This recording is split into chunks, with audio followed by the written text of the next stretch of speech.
Alright guys, we are back, and we are at, let me change these records real quick. We're actually streaming, GalacticVGC and JustinSnores. And a little bit about these players, actually. These players are both, 1-0 right now, and one of them got finals at NAIC in the seniors division, which is GalacticVGC, and he's actually the CP leader for seniors, while JustinSnores, he also is a CP leader for juniors division, and he got top 8 at NAIC. And these are the teams that both these players used to get their finishes at the latest event. Yes. Uh, they we know that they know how to pilot these teams, and I'm excited to see what they do.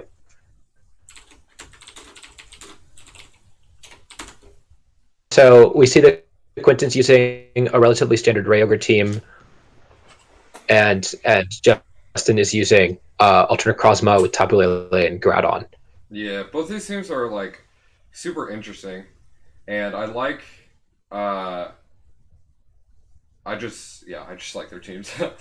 They both kind of fit their play styles too. Because I know Galactic, he kind of likes to use good stuffs, and this team is like super good stuffs right now. Since he just like won, or not won, he got finals at a tournament with it. But yeah, we see this lead on turn one. We see Crobat go for the Tailwind actually, and Justin Storm's predicting a switch from a holy crap, predicting a switch from a, or not a switch, a Twinkle Tackle from, Twinkle Tackle. yeah, he predicted the Twinkle Tackle on the mint, so he actually switches out his Groudon into uh To the Twinkle Tackle. yeah, However, switch it into the Twinkle Tackle and then decide to kill the Coco while wasting a Z move in the process. however, he allowed Galactic to get up Tailwind and for free, allowing him to get a free water spout off, and of course, combined with Super Fang, gets the double KO. Right. Okay. Now we see So now we're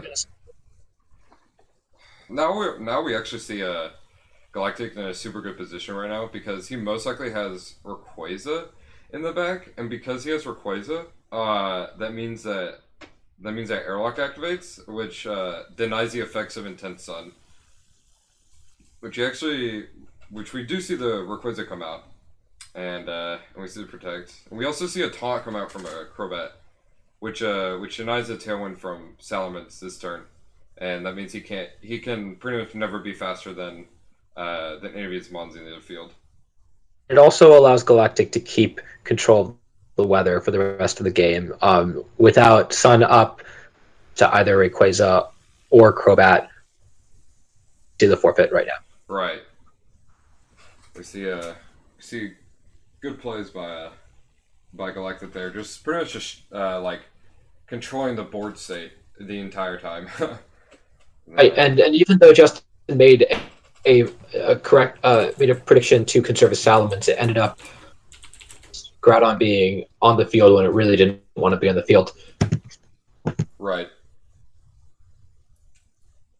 And so this is always the dynamic whenever you see a Kyogre team versus a Groudon team is who can bring in their weather setter later and who can they're on the field. And in game one, Galactic managed to Rayquaza that he would have weather control. And we'll have to see how these plays adjust for game two. Right.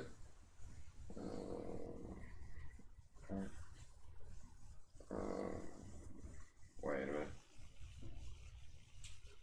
I'm writing some stuff down right now.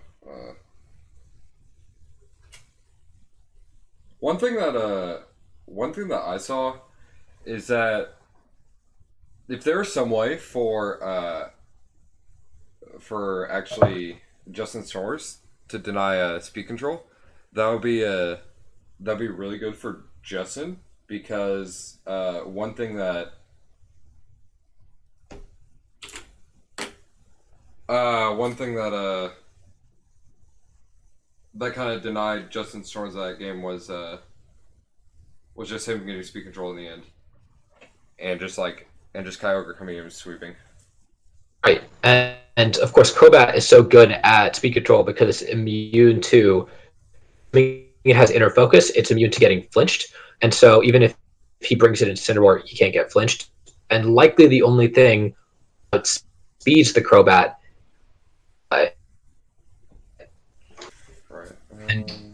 so now we see that Justin leads with Incineroar and Salamence versus Galactic's Crobat and Tapu Koko.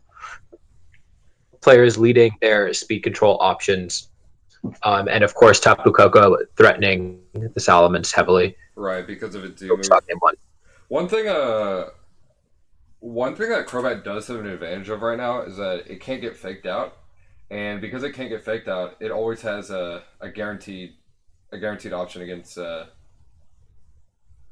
Tailwind. Like, it can set up a Tailwind. It can also go for a taunt, like it just did right now.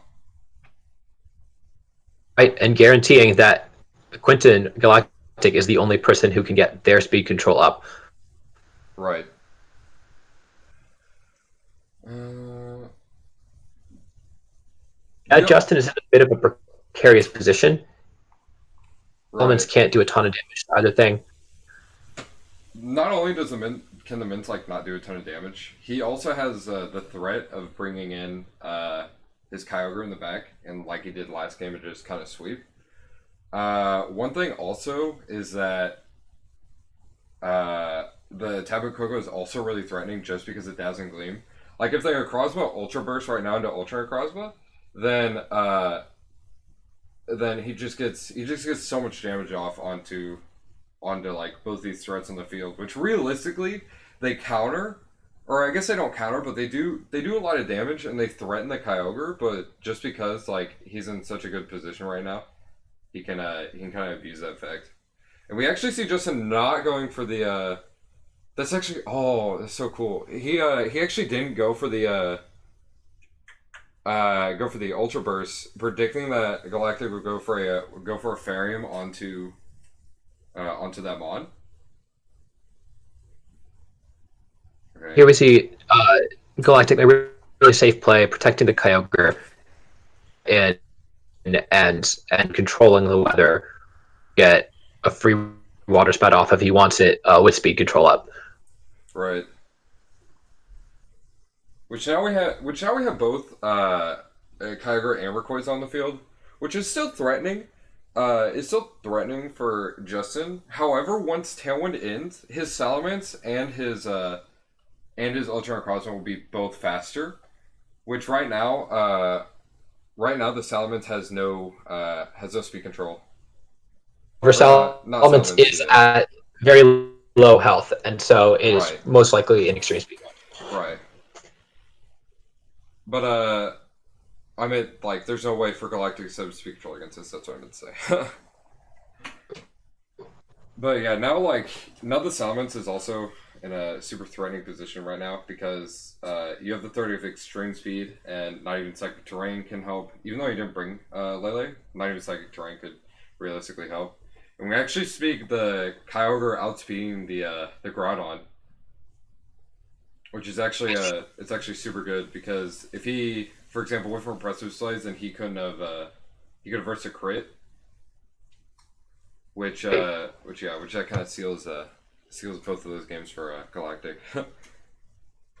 Yeah, and so in this case, we just saw that Galactic managed to position his Kyogre and speed control both games, and Justin doesn't have a ton of things that resist it, and one of the things that does resist is, of course, a Moongus, and he chose not to bring a Moongus Right. in game 1 or 2, leaving him with very few options to switch in and out, and just kind of allowed Quentin to wrap up the game there. Right. Okay. We will be right back. We will see if we can stream another round or another game. But if we can't, then we'll just go ahead and go on straight to round 3. So yeah, we'll be right back.